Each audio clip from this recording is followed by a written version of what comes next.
For most of these people, a £4 million salary would be unimaginable. But over there, that's the average earnings of the city's top chief executives. I'll be finding out whether people in London think these high salaries can ever be justified. London is home to the country's biggest companies, and we found out today that the people who run them got pay packets that rose 6 times faster than it did for the rest of us. In fact, your average worker would have to work for over 160 years to match the pay packet one chief executive gets in 1 year. Salfield reports on the widening gap in our city. For most builders, £47 million could only feel like a lottery win. But this was what the boss of one of Britain's largest house builders took home last year. Persimmon's Jeff Fairburn received the highest total payout for a chief executive in the country. The latest figures show CEOs' pay increased by 11% last year, taking home on average almost £4 million each, compared with a pay rise of just 2.7% for the average worker. In the sort of late 1990s, a FTSE 100 CEO would be paid something like 60, 70 times the average UK worker. It's now more like 160 times, and it's difficult to find any evidence to support that. Last month, shareholders at Royal Mail voted against a huge pay rise for their new CEO. But the vote wasn't binding and the company ignored it.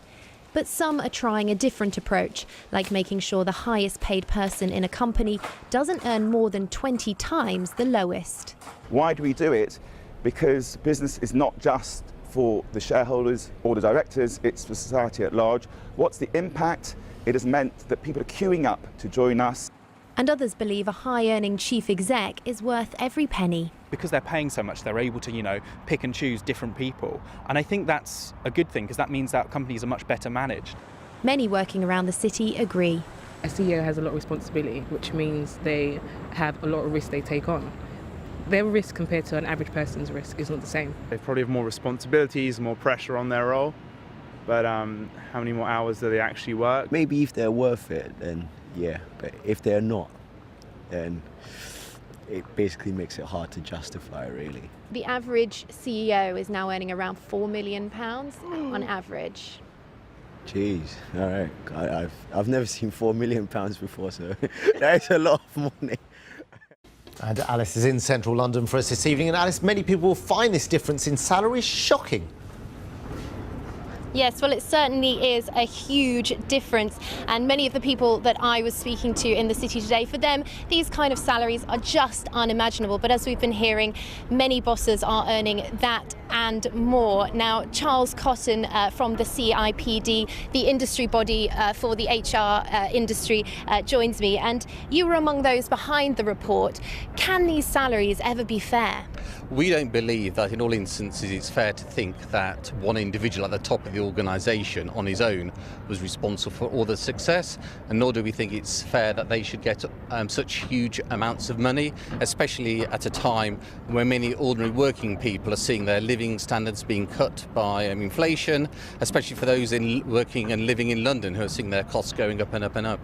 And CEOs' salaries have long been under discussion, but the conversation now is turning much more towards the gender pay gap. Women in this industry, at the top of these industries, are earning half as much as their male counterparts still. What more needs to be done? Well, what we need to do is start looking outside the organisation at things like careers advice and the availability of childcare. But within the organisation, one thing that organisations can do is focus on flexible working. That does really have an impact on getting women into the organisation and up through the hierarchy. Charles Cotton from the CIPD, thanks for joining me.